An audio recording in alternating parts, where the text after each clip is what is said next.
പക്ഷെ അത് ആളുകൾക്ക് അത് മനസ്സിലാവുക എന്ന് പറയുന്നത് എപ്പോഴും ഭയങ്കര ഒരു കമ്മ്യൂണിക്കേഷൻ ഗ്യാപ്പ് ഉണ്ടാവുന്ന ഒരു സംഭവമാണ്. ഞാൻ ഈ ഇൻഷുറൻസിന്റെ മേഖലയിൽ ഒരു 28 വർഷമായിട്ട് വർക്ക് ചെയ്യുന്ന ഒരാളാണ്. ആ ടെസ്റ്റ് എടുത്തു കഴിഞ്ഞ് നമ്മളൊരു അസുഖം വന്നു എന്ന് തെളിഞ്ഞു കഴിഞ്ഞാൽ പിന്നെ ഒരു ഇൻഷുറൻസ് നമുക്ക് എടുക്കാൻ പറ്റും.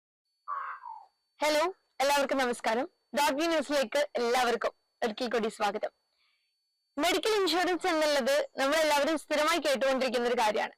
പക്ഷെ അതെന്ന് പറയുന്നത് നമ്മുടെ ഒരു സെക്യൂരിറ്റി ആണ്, അല്ലെങ്കിൽ അത് നമ്മുടെ ഒരു ആവശ്യകതയാണ് എന്ന് മനസ്സിലാക്കുന്ന എത്ര പേരുണ്ട് എന്ന് ചോദിച്ചു കഴിഞ്ഞാൽ അതൊരു സംശയം തന്നെയാണ്.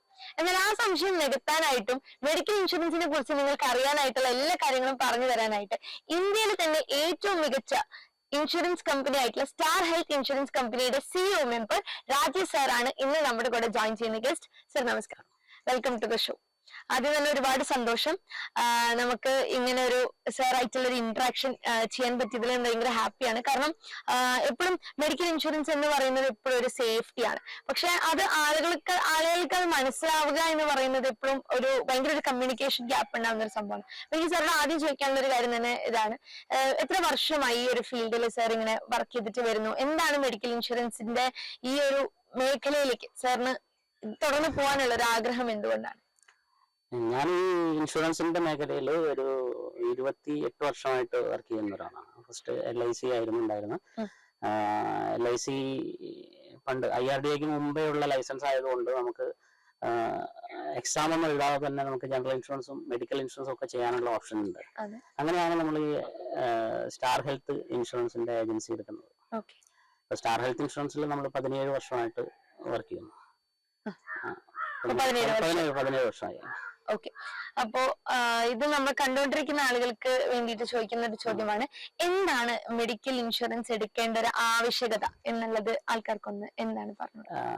മെഡിക്കൽ ഇൻഷുറൻസ് എടുക്കേണ്ട ആവശ്യകത എന്ന് പറയുമ്പോൾ ഇന്ന് ഏറ്റവും കൂടുതൽ എക്സ്പെൻസുകൾ, നമുക്കൊരു അസുഖം വന്നാലോ ഒരു ആക്സിഡന്റ് സംഭവിച്ചാലും കുറച്ച് വലിയ ഹോസ്പിറ്റലിലൊക്കെ നമുക്ക് ട്രീറ്റ്മെന്റ് തേടേണ്ടി വന്ന ഒരുപാട് എക്സ്പെൻസ് കൂടുതലാണ്. അപ്പൊ അതിനെ നമ്മൾ തരണം ചെയ്യാൻ വേണ്ടി മാത്രമാണ്, തരണം ചെയ്യണമെങ്കിൽ നിർബന്ധമായും ഇന്ന് ഇൻഷുറൻസ് നിർബന്ധമായിട്ട് വേണം. ഹെൽത്ത് ഇൻഷുറൻസ് എന്തായാലും വേണം. എന്ന് വെച്ചാൽ നമുക്ക് ചെറിയ എങ്ങനെയുള്ള അസുഖങ്ങളാണ് വരിക, അല്ലെങ്കിൽ ഇപ്പോൾ നമ്മുടെ ശരീരത്തിൽ വരുന്ന മെയിൻ ഓർഗൻസ് ആയിട്ടുള്ള ഹാർട്ട്, ലിവർ, കിഡ്നി, ശ്വാസകോശം, ബ്രെയിൻ, ഇതെല്ലാം ഇതിന്റെ ഒന്നും ഒരു അസുഖങ്ങൾ ഒരു ഡാമേജ് സ്റ്റാർട്ട് ചെയ്തു എന്നുള്ളത് അറിയുന്നത് നമ്മൾ എന്തെങ്കിലും ഒരു ടെസ്റ്റ് എടുക്കുമ്പോഴാണ്. ആ ടെസ്റ്റ് എടുത്തു കഴിഞ്ഞ് നമ്മളൊരു അസുഖം വന്നു എന്ന് തെളിഞ്ഞു കഴിഞ്ഞാൽ പിന്നെ ഒരു ഇൻഷുറൻസ് നമുക്ക് എടുക്കാൻ പറ്റില്ല. അതുകൊണ്ടാണ് നമ്മൾ കസ്റ്റമേഴ്സിന്റെ അടുത്ത് എത്രയും പെട്ടെന്ന് ഇപ്പൊ ഹെൽത്ത് ഉള്ള സമയത്ത് ഒരു ഇൻഷുറൻസ് എടുത്തിടണം. പിന്നെ വന്നു കഴിഞ്ഞാൽ കമ്പനി നമുക്ക് അതിന് കവറേജ് തരും. പിന്നെ അങ്ങനെ ഈ ഒരു അസുഖങ്ങൾ എന്ത് വന്നാലും പിന്നെ നമുക്ക് ഇൻഷുറൻസ് ഒരു കമ്പനിയും തരില്ല. അതാണ് അതിൽ മെയിൻ ആയിട്ട് ഇൻഷുറൻസ് എടുക്കണം എന്ന് പറയാൻ കാരണം. ഒരു ആക്സിഡന്റ് ആണെങ്കിൽ പോലും, ആക്സിഡന്റ് എന്ന് പറയുന്നത് നമ്മളൊന്ന് ജസ്റ്റ് വഴിക്ക് വീണ തല അടിച്ചാൽ ഒരു ബ്രെയിനിന് ഒരു ഡാമേജ് വന്നാൽ ചെറിയ എമൗണ്ടിലൊന്നും നിൽക്കില്ല, വലിയ എമൗണ്ട് തന്നെ ചെലവാകും. അപ്പൊ നമുക്ക് ഇൻഷുറൻസ് ഇല്ലാത്തൊരു ഫാമിലി ആണെങ്കിൽ എങ്ങനെയാണെന്ന് വെച്ചിട്ടുണ്ടെങ്കിൽ ഇങ്ങനെ ഒരു ആക്സിഡന്റ് സംഭവിച്ച ആളെ നമുക്ക് രക്ഷപ്പെടുത്തണം എന്നുണ്ടായിരിക്കും. അതിനൊരു പരിധി ഉണ്ടായിരിക്കും. എന്നുവെച്ചാൽ പൈസ ഇല്ലാത്തൊരവസ്ഥ വരുമ്പോൾ നമുക്ക് നല്ല ഹോസ്പിറ്റലിൽ കൊണ്ടുപോയി ട്രീറ്റ്മെന്റ് നടത്താൻ പറ്റാത്തൊരവസ്ഥ വരും. ഇൻഷുറൻസ് ഉണ്ടെങ്കിൽ നമുക്ക് ഏറ്റവും വലിയ ഹോസ്പിറ്റലിൽ കൊണ്ടുപോയിട്ട് ചികിത്സ കൊടുക്കാം. അതാണ് ഇൻഷുറൻസ് എടുക്കണം എന്ന് പറയാനുള്ളൊരു മെയിൻ കാരണം. അതെ, അപ്പൊ അതുപോലെ തന്നെ ഇപ്പം മെഡിക്കൽ ഇൻഷുറൻസ് എടുക്കുകയാണെന്നുണ്ടെങ്കിൽ ഒരാൾ ഏറ്റവും കൂടുതൽ ശ്രദ്ധിക്കേണ്ട ടെക്നിക്കൽ ആയിട്ടുള്ള കാര്യങ്ങൾ എന്തൊക്കെയാണ്?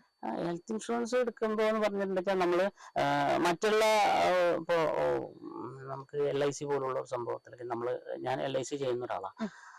അപ്പോ അവര് ചെന്നിട്ട് പറയും ഏറ്റവും ചെറിയ പോളിസി ഏതാ ചോദിക്കുക. അതാണ് യഥാർത്ഥത്തിൽ ചോദിക്കുക. ഈ ഹെൽത്ത് ഇൻഷുറൻസിന്റെ കേസിൽ അങ്ങനെ ചോദിക്കാൻ പാടില്ല എന്നാണ് ഞാൻ എന്റെ എക്സ്പീരിയൻസ് വെച്ചിട്ട് പറയാം. അതിന്റെ കാര്യം എന്താണെന്ന് വെച്ചിട്ടുണ്ടെങ്കിൽ എന്തെങ്കിലും ഒരു അസുഖം തുടർന്ന് ചികിത്സ വരുന്ന ഒരു കേസ്, ആ തുടർന്ന് ചികിത്സ വരുന്ന ഒരു കേസ് ഡിക്ലെയർ ചെയ്ത് കഴിഞ്ഞാൽ പിന്നെ ഉള്ള പ്ലാനിൽ നിന്നും ഒരു ഇഞ്ച് പോലും അപ്പുറത്തെ ഒരു സംരക്ഷണത്തിലേക്ക് മാറ്റാൻ നമ്മുടെ കമ്പനി സമ്മതിക്കില്ല. ഒരു കമ്പനിയും സമ്മതിക്കില്ല. കാരണം അതിന് റിലേറ്റഡ് കേസുകൾ വരും എന്നുള്ളത് കമ്പനിക്ക് അറിയാം. അപ്പൊ അതുകൊണ്ട് നമ്മൾ എല്ലാവർക്കും പറഞ്ഞു കൊടുക്കുക എങ്ങനെയാ വെച്ചിട്ടുണ്ടെങ്കിൽ, നമുക്ക്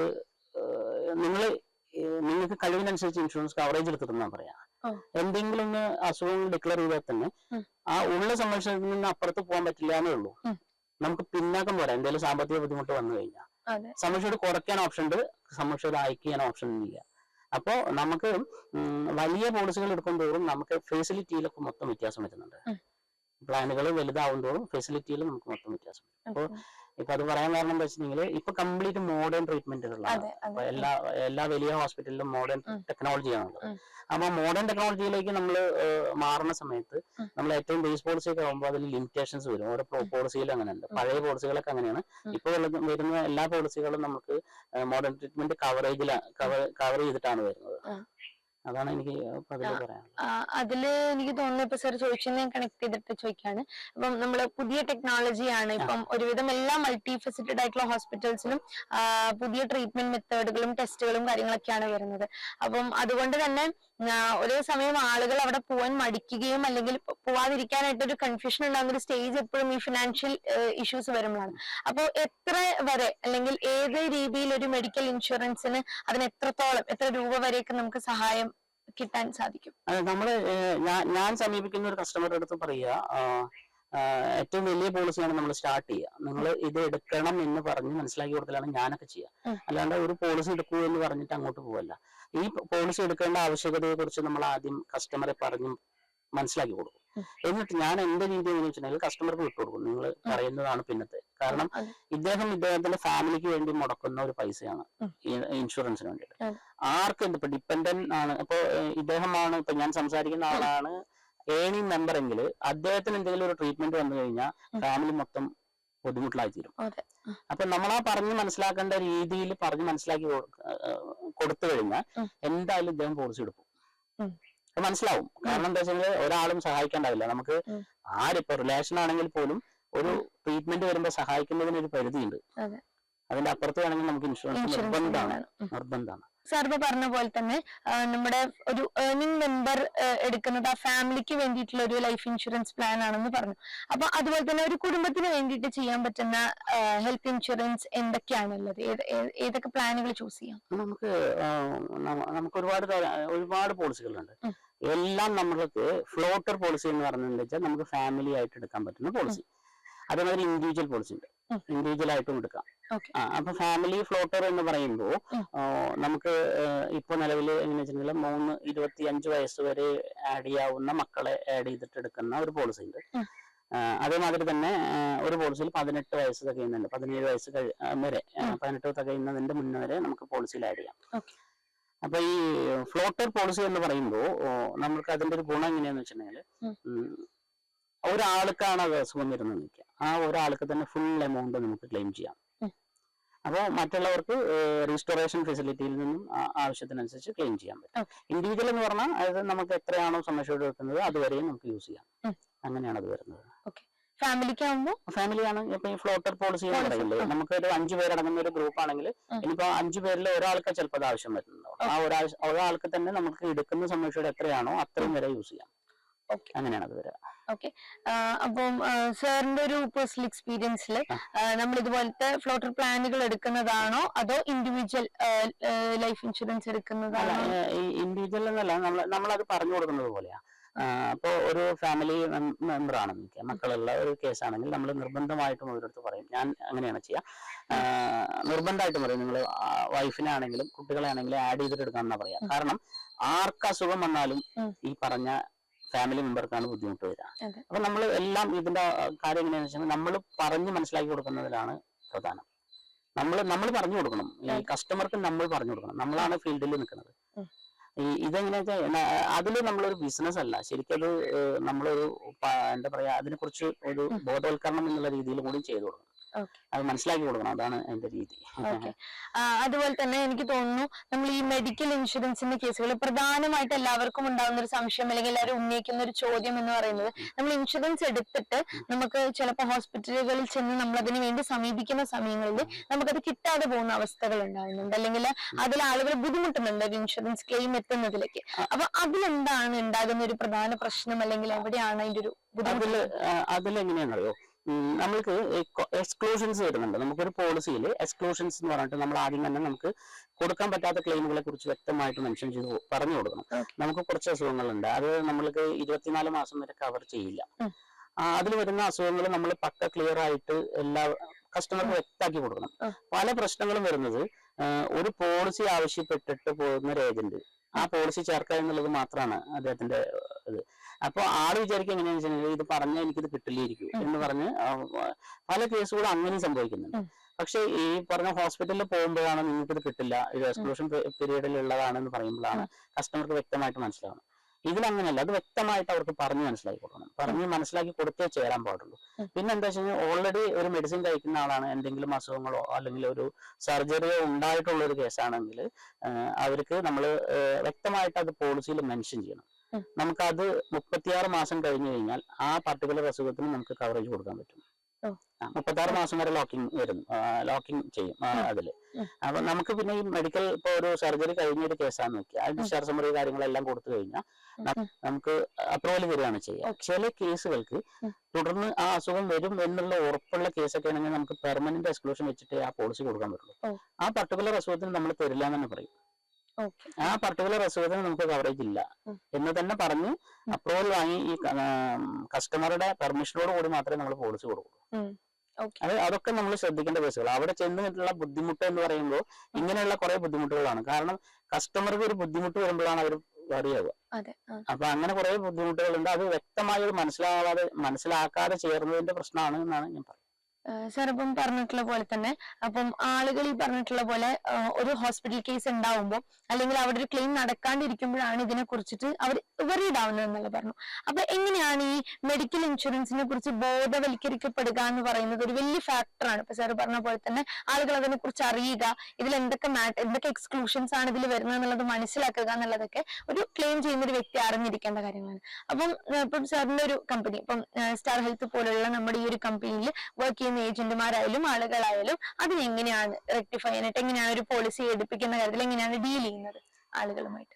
അതല്ല, സമീപിക്കുന്ന അഡ്വൈസേഴ്സ് കറക്റ്റ് ആയിട്ട് പറഞ്ഞു കൊടുക്കണം എന്നുള്ളത് മാത്രമാണ് എനിക്കിതിൽ പറയാനുള്ളത്. ഈ ചേരുന്ന കസ്റ്റമർക്ക് ഇതൊന്നും അറിയില്ല. അവർക്ക് ഒരു പക്ക ക്ലിയർ ആയിട്ട് ഈ സംഭവം ഇൻഷുറൻസ് ഒരു ആവശ്യം വന്നു കഴിഞ്ഞാൽ ക്ലെയിം കിട്ടണം എന്നുള്ളൊരു ആഗ്രഹത്തിലാണ് ഒരു ഹോസ്പിറ്റലിലേക്ക് പോവാ. പക്ഷെ ആ ഒരു സമയത്ത് അവർക്ക് അത് നടക്കാതെ വന്നു കഴിഞ്ഞാൽ ഭയങ്കര വിഷമായിട്ട് തീരും. അതായത് കമ്പനിക്ക് എതിരായിട്ടുള്ള പ്രചരണങ്ങളായി വരും. പക്ഷെ കമ്പനിക്ക് എതിരായിട്ടുള്ള കമ്പനി എന്ന് പറയുന്നത് ഈ കസ്റ്റമറിനെ കാണുന്നത് നമ്മളിലൂടെയാണ്. നമ്മളാണ് ഈ കസ്റ്റമറെ കാണുന്നുള്ളൂ. നമ്മൾ കൊണ്ടുപോയിട്ട് ഒരു പോളിസി കമ്പനിയിൽ ഏൽപ്പിക്കുമ്പോൾ മാത്രമാണ് കമ്പനിയുടെ കസ്റ്റമറായിട്ട് വരുന്നത്. അപ്പൊ അതില് നമ്മൾ വ്യക്തമായിട്ട് അത് പ്രസന്റ് ചെയ്ത് കൊടുക്കണം എന്നാണ് എനിക്ക് പറയാനുള്ളത്. ഞാൻ ഏജന്റുമാരെ അത് ശ്രദ്ധിക്കും. അതായത് കറക്റ്റ് ആയിട്ട് ഒരാളെ വെറും ഒരു ബിസിനസ് ചേർക്കൽ മാത്രമല്ല, അവിടുന്ന് അങ്ങോട്ടൊരു ബന്ധമാണ് വരിക. ആ ഒരു ബന്ധം നമുക്ക് ഇദ്ദേഹത്തിന് പോയി ഒരു ക്ലെയിമിന് പോയി സമീപിച്ചു കഴിഞ്ഞാൽ അത് ക്ലിയർ ആയിട്ട് ലഭിച്ചു എന്നുണ്ടെങ്കിൽ ഇദ്ദേഹം തന്നെ നമുക്കൊരു 10 കസ്റ്റമേഴ്സിനെ ഇൻട്രൊഡ്യൂസ് ചെയ്തു തരും. അപ്പൊ എന്റെ രീതി അങ്ങനെയാണ്. നമ്മളത് ക്ലിയർ ആയിട്ട് അത് ചെയ്തു കൊടുക്കുന്നു.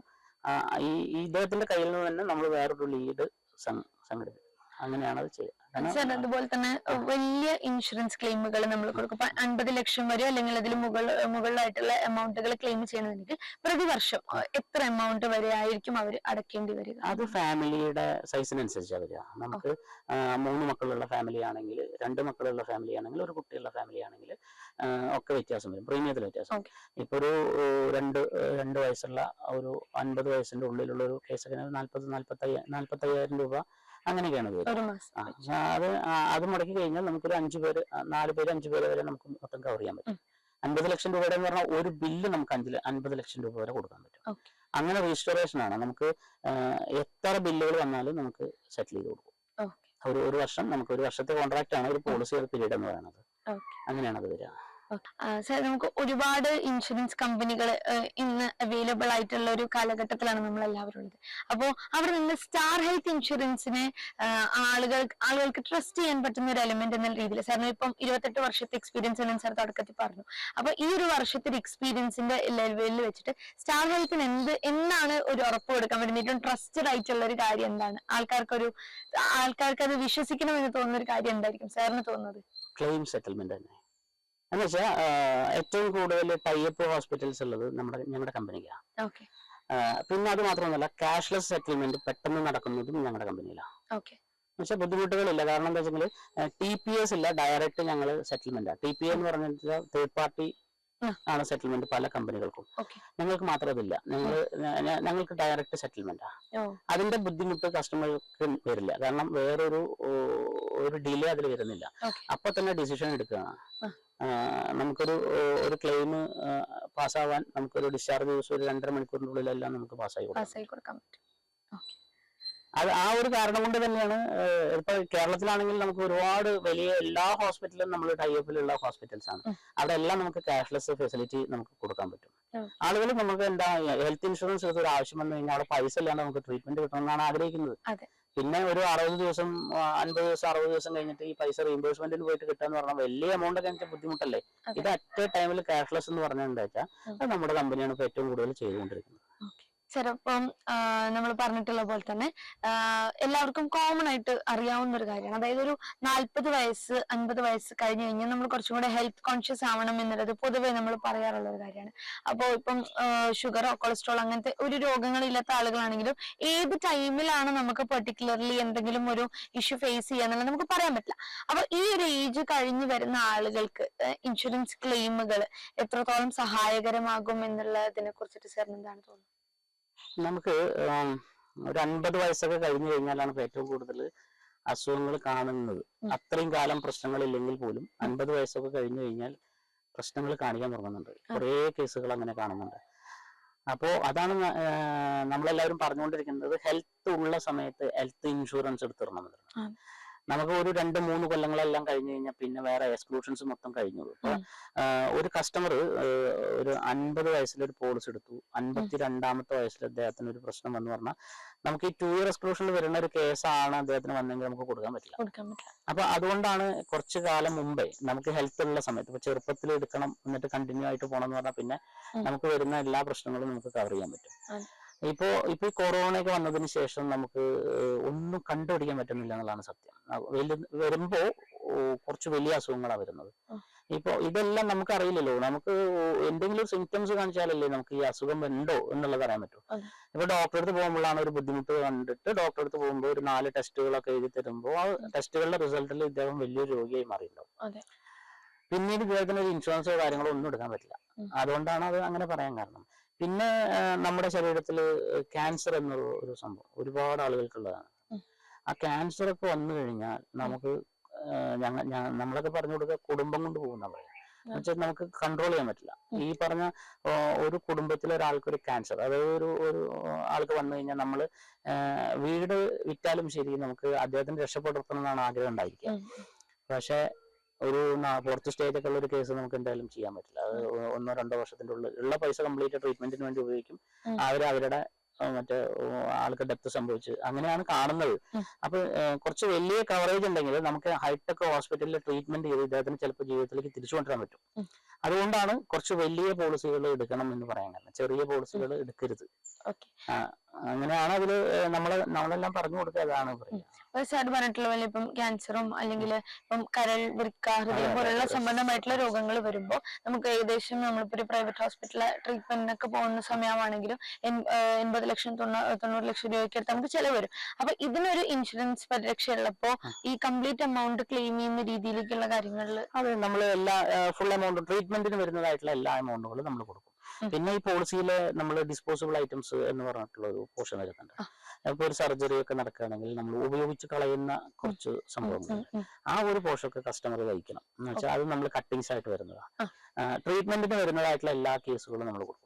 പിന്നെ അതിൽ എങ്ങനെയാണെന്ന് വെച്ചിട്ടുണ്ടെങ്കിൽ ഈ ഹോസ്പിറ്റലുകളിൽ നിന്നൊക്കെ ബില്ല് പോകുമ്പോൾ കുറച്ച് ബില്ലൊക്കെ കൂടുതൽ പോകും. അപ്പൊ നമുക്ക് കസ്റ്റമേഴ്സ് ഇതൊന്നും അറിയില്ല. അപ്പൊ ഒരു സർജറിക്ക് എത്രത്തോളം സംഭവങ്ങൾ വേണം എന്നുള്ളത് നമ്മുടെ ഹെഡ് ഓഫീസിലിരിക്കുന്ന ഡോക്ടേഴ്സിന് അറിയാം. അതിന്റെ ബേസിലുള്ള എമൗണ്ട് ആണ് ഇത് പാസ്സാക്കുക. അപ്പൊ ഈ പ്രൈവറ്റ് ഹോസ്പിറ്റലിൽ കയറിയിട്ടുള്ള മൊത്തം ബില്ലും നമുക്ക് പാസ്സാക്കി കൊടുക്കാൻ ബുദ്ധിമുട്ടുണ്ട്. അതിന് കട്ടിങ്സ് കുറച്ച് വരാനുള്ള ചാൻസ് ഉണ്ട്. അത് കുറച്ച് വലിയ പോളിസികളിലൊക്കെ ആണെങ്കിൽ അത് കുറച്ചൊക്കെ കൺട്രോൾഡ് ആവും. അതാണ് വലിയത് എടുക്കണം എന്ന് പറയാനുള്ള മെയിൻ ആയിട്ടുള്ള ഒരു കാരണം. അതാണ് സാർ ഇപ്പൊ നേരത്തെ പറഞ്ഞതുപോലെ തന്നെ നമുക്ക് ഈ പ്രഗ്നൻസി വരുന്ന സമയങ്ങളിൽ എന്തൊക്കെ ഇൻഷുറൻസ് ക്ലെയിമുകൾ എടുക്കാം എന്നുള്ളത് പകുതി ആളുകൾക്കും അറിയാത്തൊരു കാര്യമാണ്.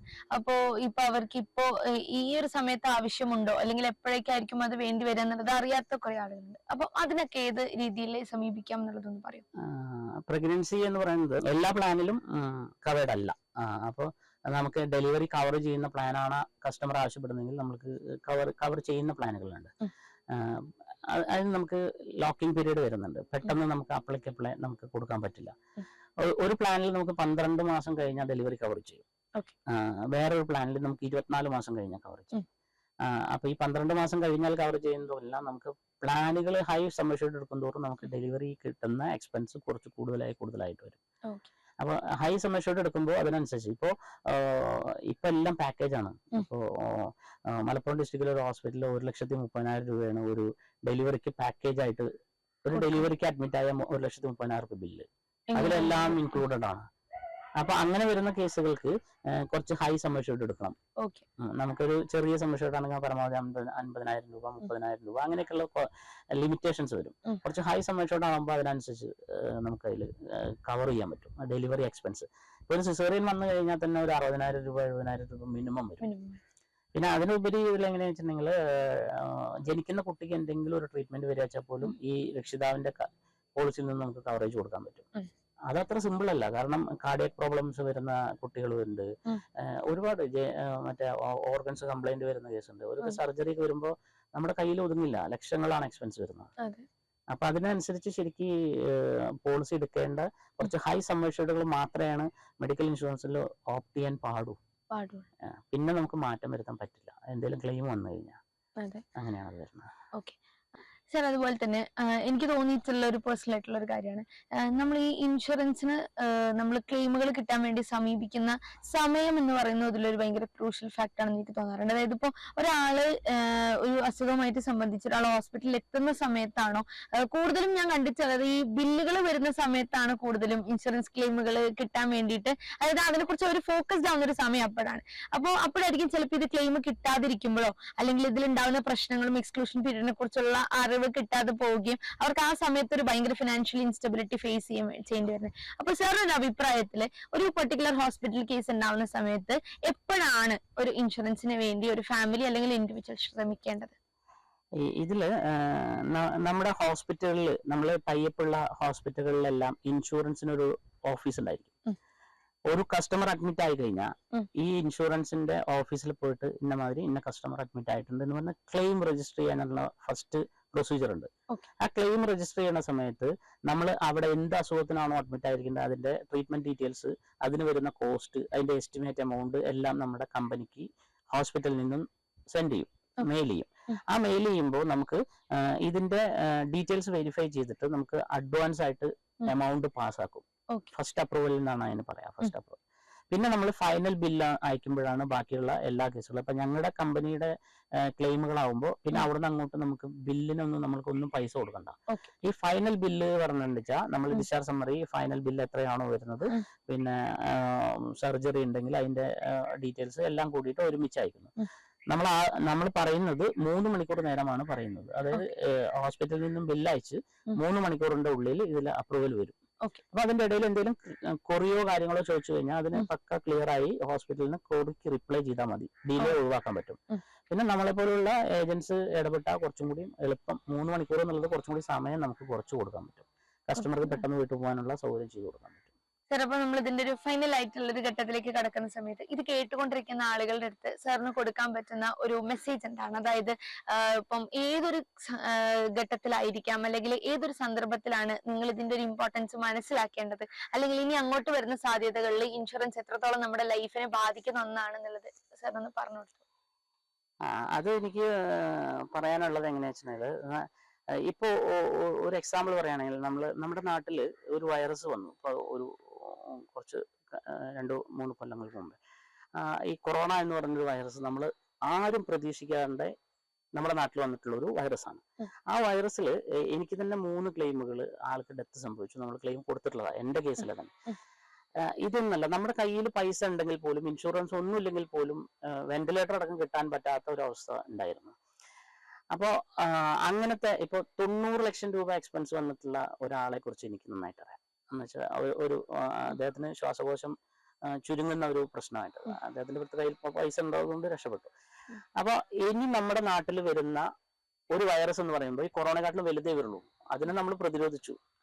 ഇനി അതിന് വൈറസ് എന്ന് പറയുന്നത് കൊറോണയെക്കാട്ടിലും കുറച്ചും കൂടി ഹൈ ലെവലേ വരുള്ളൂ. അപ്പൊ ആ ഒരു സംഭവം വന്നു കഴിഞ്ഞാൽ നമുക്ക് ആ ടൈമിൽ ഓടുന്നതിനെക്കാട്ടിലും ഏറ്റവും നല്ലത് ഒരു പ്രിക്കോഷൻ എടുത്തിടുക എന്നുള്ളതാണ് എനിക്ക് പറഞ്ഞു തരാനുള്ളത്. കാരണം നിർബന്ധമായും ഇന്നത്തെ കാലത്ത് നമ്മൾ കുടുംബം പ്രശ്നത്തിലാവും. ഇൻഷുറൻസിൽ നമ്മൾ ഒരു ഹോസ്പിറ്റൽ കേസ് വന്നു കഴിഞ്ഞാൽ നമുക്ക് നിയന്ത്രിക്കാൻ പറ്റില്ല. കുറച്ച് നല്ല സ്ഥലത്ത് നമ്മൾക്ക് ചികിത്സ തേടി എന്നുള്ള ഒരു സംതൃപ്തിയും കൂടി നമുക്ക് ഉണ്ടായിരിക്കും. കാരണം നമുക്ക് പൈസ ഇല്ലാണ്ട് തന്നെ നമുക്ക് അവിടുന്ന് ട്രീറ്റ്മെന്റ് കഴിച്ചു പോരാം ഇങ്ങനത്തെ ഇൻഷുറൻസുകൾ എടുത്തിട്ടാ. അതാണ് എനിക്ക് പറയാനുള്ളത്. നമുക്ക് ഏറ്റവും ഹൈ പോളിസികൾ തന്നെ നമ്മൾ ചൂസ് ചെയ്യണം നമ്മുടെ കുടുംബത്തിന് വേണ്ടിയിട്ട് എന്നുള്ളതാണ് എനിക്ക് പറഞ്ഞു തരാനുള്ളത്. എന്തായാലും അതിന്റെ ഒരു മെയിൻ ആയിട്ടുള്ള ഒരു ബോധവൽക്കരണം അല്ലെങ്കിൽ ഒരു അവയർനെസ് എന്ന് പറയുന്നത് എന്തായാലും ഈ വീഡിയോ കാണുന്ന ആളുകൾക്ക് കിട്ടുമെന്നുള്ളത് ഡെഫിനറ്റ്ലി എനിക്ക് ഉറപ്പാണ്. ഈ കുറച്ച് സമയം കൊണ്ട് മെഡിക്കൽ ഇൻഷുറൻസ് രംഗത്തുള്ള നമുക്ക് മെഡിക്കൽ ഇൻഷുറൻസ് എടുക്കേണ്ട ആവശ്യകതയും അതിനെ നമ്മൾ തരണം ചെയ്യേണ്ട കാര്യങ്ങൾ, ശ്രദ്ധിക്കേണ്ട കാര്യങ്ങൾ എല്ലാം നമ്മൾ ഈ ഒരു ചെറിയ സമയം കൊണ്ട് നമ്മൾ ഉൾപ്പെടുത്തിയിട്ടുണ്ട്. ഇനിയും പരമാവധി ഒരുവിധം എല്ലാം നമ്മൾ കവർ ചെയ്തിട്ടുണ്ട്. കുറച്ച് സമയമാണ് കിട്ടിയിട്ടുള്ളതെങ്കിൽ പോലും ഇനി എന്തെങ്കിലും ആവശ്യങ്ങൾ ഉണ്ടെങ്കിൽ ഇതിന് എൻ്റെ നമ്പർ ഇതിൻ്റെ ഒപ്പം കൊടുത്തിട്ടുണ്ട്. ഏത് ആവശ്യങ്ങൾക്കും ഏത് സമയത്തും വിളിക്കാം. നമ്മളതിന് പരിഹാരം കണ്ട് കാര്യങ്ങൾ ക്ലിയർ ചെയ്ത് തരുന്നതാണ്. അപ്പൊ മെഡിക്കൽ ഇൻഷുറൻസ് എന്നുള്ളത് ഇപ്പോഴും നമ്മുടെ ലൈഫിന്റെ സെക്യൂരിറ്റി തന്നെയാണ്. അത് ഏറ്റവും അവസാന ഘട്ടത്തിലല്ല, ഏറ്റവും ആദ്യ ഘട്ടത്തിലാണ് നമ്മൾ എടുക്കേണ്ടത് എന്നുള്ളതാണ്.